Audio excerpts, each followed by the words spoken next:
என் அன்பு குழந்தையே, உன் அப்பன் கந்தனின் அருள்வாக்கு இது. தவறாமல் முழுவதுமாக கேள். என் ஆலயத்திற்கு வந்து ஒவ்வொரு முறை வேண்டுதல் வைக்கும் பொழுது எனக்கு அதை செய்து கொடு, எனக்கு இதை செய்து கொடு, எனக்கு அவர்கள் என்னை அப்படி பேசிவிட்டார்கள், இவர்கள் செய்தது தவறா, எனக்கு மட்டும் ஏன் இப்படி நடக்கிறது என்று எதிர்மறையாகவே பேசுகிறாய். முதலில் அதை நீ நிறுத்து. உன் வாழ்க்கை நல்லா இருக்க வேண்டும் என்றால் நீ மாற வேண்டும். நீ மாறாமல் உன் வாழ்க்கையில் எதுவும் மாறாது. என் அன்பு தங்கமே, இன்று நான் உனக்கு ஒரு சத்திய வாக்கியனை கூறுகிறேன். கவனமாக கேள், தவறாமல் கேள். இந்த பதிவின் மூலம் இன்று நீ என்னை காண்கிறாய் என்றால் நீ ஒன்றை புரிந்து கொள். என் அருளும் ஆசையும் உனக்கு பரிபூரணமாக இருக்கிறது என்று. இதை ஒத்துக்கொண்டாய் என்றால் ஆம் முருகா என்று பதிவிட்டு பின் இந்த பதிவினை முழுவதுமாக கேள். இடையில் நிறுத்தாதே. நான் உனக்கு ஒரு 5 வழிமுறைகளை சொல்கிறேன். கவனமாக கேட்டுக்கொள். உன் வாழ்க்கை நெறிமுறைகளை இதை நிச்சயம் மாற்றும். நீ வேண்டும் என்பதனை நினைக்கும் முன்பே நான் உனக்கு செய்திட நீ இதை செய்தாலே போதும். இது உன் அப்பன் கந்தனின் அருள்வாக்கு. ஓம் முருகா போற்றி, ஓம் கந்தா போற்றி. கந்தனின் அருள்வாக்கு 1. இனி வரும் நாட்களில் நல்ல நாட்களாகவே அமைய வேண்டும். எது நடந்தாலும் நல்லதுக்கே என்று நினைத்துக்கொள். நிச்சயம் நல்லதே நடக்கும். உனக்கு நான் கூறும் 5 அறிவுரைகளில் முதல் அறிவுரையை கோருகிறேன். கவனமாக கேள். தன்னம்பிக்கையை வளர்த்து கொள்ளணும். தயக்கம் எதில் இருக்கணுமோ அந்த விஷயத்தில் மட்டும்தான் இருக்கணும். எல்லா விஷயத்தையும் நீ தயங்கி இருந்தேன்னா ஒருபோதும் உன்னால் புது முயற்சிகளை மேற்கொள்ள முடியாது. உன்னால் புது முயற்சிகள் மேற்கொள்ள முடியலை அப்படின்னா உன் வாழ்க்கையில் தேங்கி இருக்க குட்டை மாதிரியே தான் இருப்ப. அடுத்தடுத்து புது முயற்சிகளை ஈடுபடும் போது தான் உன் வாழ்க்கையில் நல்லது கெட்டது எல்லாமே நீ தெரிஞ்சுக்கிட முடியும். பெரிய இடத்துக்கு போகணும் அப்படின்னு நினச்சா மட்டும் போதாது, அதற்கான உழைப்பும் இருக்கணும்.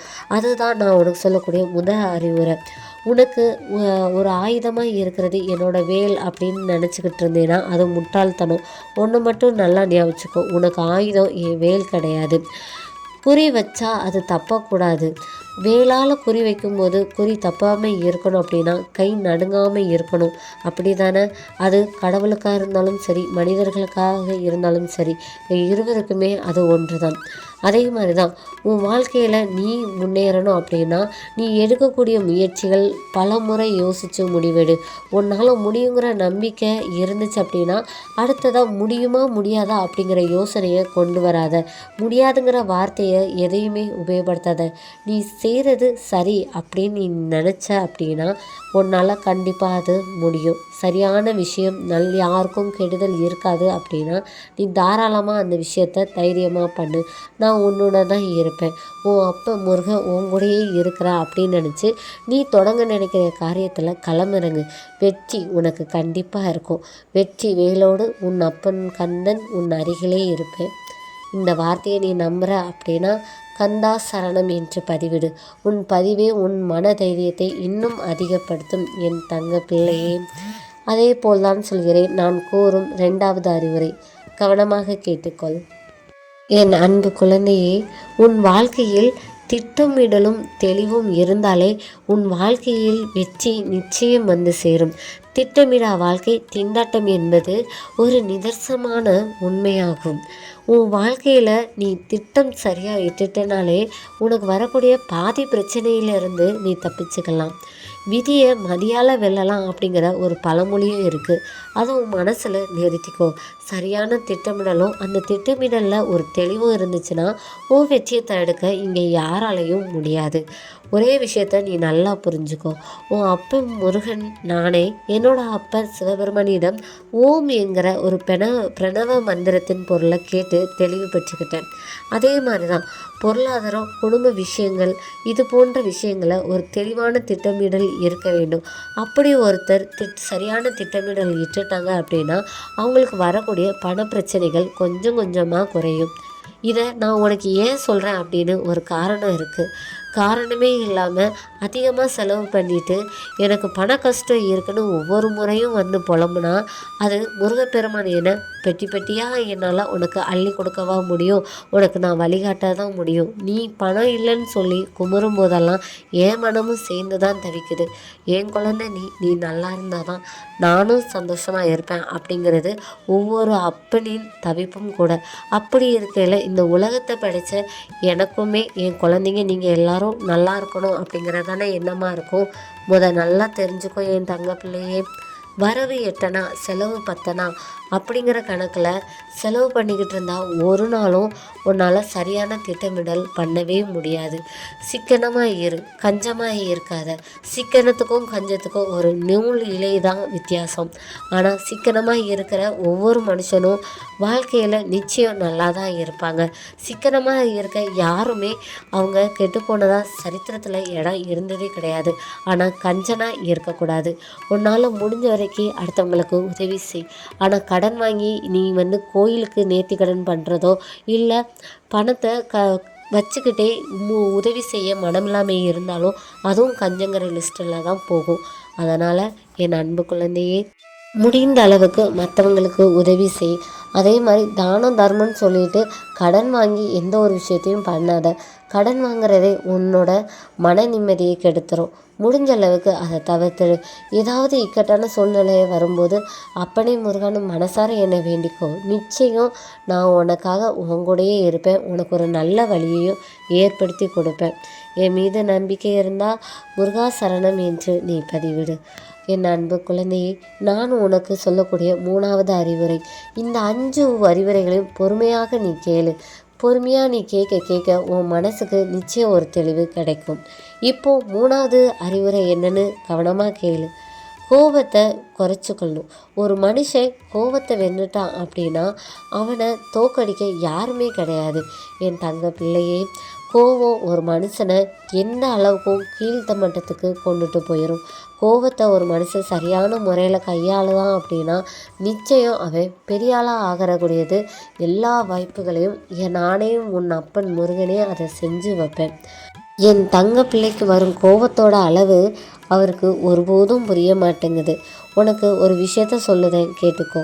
கோபத்தை வெல்றதுக்கு நானே உனக்கு ஒரு அறிவுரையும் கூறுறேன். சூரபக்தனை நான் அழித்தது அவன் மீது இருக்கக்கூடிய வெறுப்பால் கிடையாது. அவன் கொண்ட ஆணவத்தை அழிக்கணும் அப்படிங்கிற எண்ணத்தால் தான் தவிர வேறு எந்த காரணமும் கிடையாது. அதே மாதிரி தான் கோபத்தை அழிக்கிறதுக்கு ஒரு ஆயுதமாக நீ உன் அப்பன் கந்தனை எடுத்துக்கோ. உனக்கு கோபம் வரக்கூடிய ஒவ்வொரு நேரமும் கண்களை மூடி நிதானமாக ஒரு 10 முறை முருகா போற்றி கந்தா போற்றி அப்படின்னு என் நாமத்தையே சொல்லி கொண்டாரு. அந்த 10 நிமிஷம் கழித்து உனக்கு அதே கோபம் இருந்துச்சுன்னா அந்த கோபத்துக்கு ஒரு அர்த்தம் இருக்கும். ஆனால் அப்படி அந்த கோபம் இல்லைன்னா அது அர்த்தமற்ற கோபம். அதுக்காக உன் மனசையும் உடலையும் நீ வருத்தி கொண்டனா உன் வாழ்க்கையில் எப்படி முன்னேற முடியும் சொல்லு? உனக்காக நான் உன் அப்பன் முருகன் இருக்கேன், உன் கூடையே இருக்கிறேன். உனக்கு கோபம் வரும்போது இனி ஒவ்வொரு முறையும் முருகா போற்றிங்கிறத மட்டும் உன் மனசில் உச்சரிச்சுக்கிட்டே இரு. நிச்சயம் அந்த கோபத்தையே உனக்கு ஆயுதமாக மாற்றக்கூடிய சக்தியை உன் அப்பன் முருகன் கண்டிப்பாக உனக்கு நான் செஞ்சு தருவேன். பொறுமையோடு இரு. அமைதியாக இருப்பவனே போர்க்களத்தில் அதிக வெற்றிகளை பெறுவான். இந்த விஷயத்த உன் மனசில் நல்லா பதிய வச்சுக்கோ.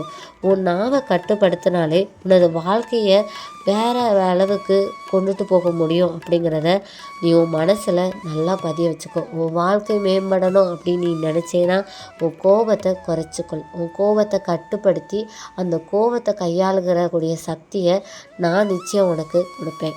உன் அப்பன் முருகன் கண்டிப்பாக அதை செஞ்சும் வைப்பேன். உன் அப்பன் முருகனின் 4வது அறிவுரை கவனமாக கேட்டுக்கோ. உன் உடம்பை நீ தான் பேணணும்.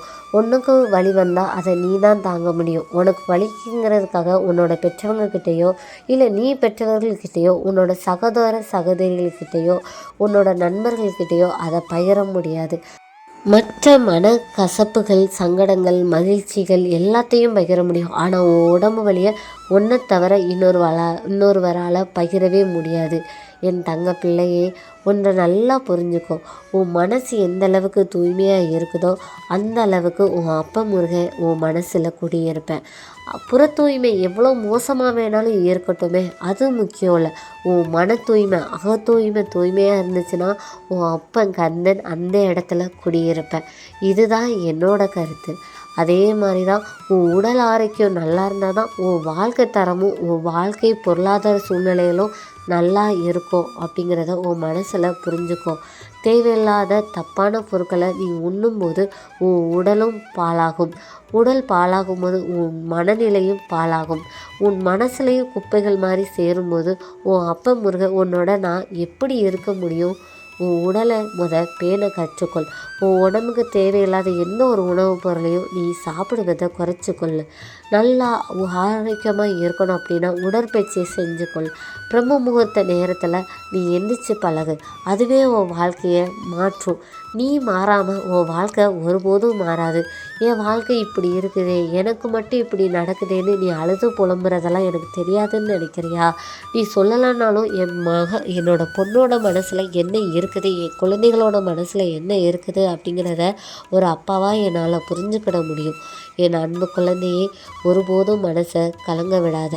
நான் எப்போதும் உன்னுடன் தான் இருக்கிறேன். உன் உடம்பை நீ ஆரோக்கியமாக வச்சுக்கிட்ட அப்படின்னாலே உன் வாழ்க்கையும் தன்னை போல ஆரோக்கியமாக மாறும், படிப்படியாக மாறும். இனி ஒவ்வொரு நாளும் நான் சொல்கிற இந்த விஷயத்தை நீ ஃபாலோ பண்ணிக்கிட்டே இருந்தேன்னா நிச்சயம் உன் வாழ்க்கை மாறும். அதில் எந்த மாற்றமும் கிடையாது. என் அன்பு குழந்தையே, நான் உனக்கு கூறக்கூடிய 5வது அறிவுரை, கடைசியாக நான் உனக்கு கூறும் அறிவுரை. இந்த அறிவுரை 5 நீ ஃபாலோ பண்ண அப்படின்னாலே இன்னி வரக்கூடிய ஒவ்வொரு நாளும் உனக்கு நல்ல நாளாகவே அமையும். நல்லா கேட்டுக்கோ. இது அத்தனை நான் கடைப்பிடிக்கிறேன் முருகா, ஆனால் என்னால் எந்த ஒரு விஷயத்தையும் சரியாக செய்ய முடியலை, அடுத்தடுத்து தடைகளாக வருது அப்படின்னு உன் மனப்புலம்பலும் எனக்கு நல்லாவே தெரியும். அதுக்குமே நான் உன்கிட்ட ஒரு வழி சொல்கிறேன், கவனமாக கேளு. உன் அப்பா முருகன் மீது நம்பிக்கை இருந்தால் சொல் முருகா என்று பதிவிடு. நீ கேட்ட அடுத்த கணமே உன் மனம் தெளிவாக மாறும். உனக்கு நான் கூறும் 5வது அறிவுரை, எவ்வளவு தடைகள் வந்தாலும் அந்த தடைகள் அத்தனையும் படிக்கல்லாக மாற்ற உன்னால் மட்டுமே முடியும். நீ செய்யக்கூடிய தர்மங்கள் நிச்சயம் உன்னை வழிகாக்கும். உன் தடைகளை படிக்கல்லாம் மாற்றும். நீ கோயில் கோயிலாக அலைஞ்சு நேர்த்திக்கடனாக செஞ்சேன், ஆனால் எனக்கு இப்படி நடக்குதே அப்படின்னு சொன்னால் அது உன்னோட முட்டாள்தனம். நீ கோயிலுக்கு போய் பல நேர்த்திக்கடன்கள் செஞ்சு பல பேருக்கு தர்மம் செய்கிறேன் அப்படிங்கிற பேரில் எவ்வளவோ விஷயங்களை பண்ணலாம். ஆனால் உன்னை சுற்றி இருக்கவங்கள நீ வார்த்தையால் கஷ்டப்படுத்தினாலும் இல்லை அவங்க கஷ்டப்படுறதை பார்த்து ரசித்தாலும் நீ செய்கிற எல்லா தான தர்மங்களும் ஒன்றுமே இல்லாமல் போயிடும். சில சின்ன சின்ன தவறுகள் தான் உனக்கு இவ்வளோ நாளும் தடங்களாக வந்திருக்கு. என் தங்க பிள்ளையே, நான் சொல்வதை நல்ல கவனமாக கேளு. உன்னை சுற்றி இருக்கவங்கள நீ சந்தோஷமாக வச்சுக்கோ. சந்தோஷமாக வச்சுக்கலனாலும் பரவாயில்ல, ஆனால் அவர்களை ஒருபோதும் காயப்படுத்தாத. வார்த்தைகளால் சொல்கிற ஒவ்வொரு கஷ்டமான வார்த்தைகளும் அவங்கள ஈட்டியால் குத்தி கிழிக்கிற மாதிரி தான் இருக்கும். அதை விட பெரிய பாவம் எதுவும் கிடையாது. என் அன்பு குழந்தையே, முடிஞ்ச அளவுக்கு உன் கோபத்தை கட்டுப்படுத்து. வார்த்தைகளை தெளிவாக யோசித்து பேசு. உனக்கு கோபம் வரும்போது எக்காரணத்தை கொண்டும் அது யாராக இருந்தாலும் அந்த கோபத்தை வெளிப்படுத்தாத. முருகா போற்றிட்டு மனசில் வேண்டிக்கிட்டே இரு. அந்த கோவம் இருக்க இடம் தெரியாமல் போயிடும். ஒரு வேளை உன் கோவத்துக்கு நியாயம் இருக்குது அப்படின்னா அதுக்கான என்ன செய்யணுமோ அதை உன் அப்பா முருகன் நான் பார்த்துக்கிடுவேன். நான் இருக்கிறேங்கிற நம்பிக்கையில் தைரியமாக நீ செயல்படு. நீ செய்யும் தானமும் தர்மமும் தான் உன் வாழ்க்கையில் இருக்கக்கூட தடைகளை படிக்கெல்லாம் மாற்றும். அதுக்காக நீ கஷ்டப்பட்டு கடன் வாங்கி எந்த ஒரு தான தர்மமும் செய்யணும் அப்படிங்கிற அவசியம் இல்லை. உன்னை பெற்றவங்களை நீ நல்லா பார்த்துக்கிட்டாலே அதுவே ஒரு 1000 தெய்வங்களுக்கு நீ செய்யக்கூடிய ஒரு மரியாதையான சமர்ப்பணமாக இருக்கும். இது உன் அப்பா முருகனின் சத்திய வாக்கு. என் அன்பு குழந்தையே, இதுவரைக்கும் என்ன வேணாலும் நடத்திருக்கலாம், ஆனால் இன்னையில இருந்து நான் சொல்லக்கூடிய இந்த 5 விஷயங்களையும் நீ சரியாக கடைபிடிப்பே என்றால் ஓம் முருகா போற்றி, ஓம் கந்தா போற்றின்னு பதிவிடு.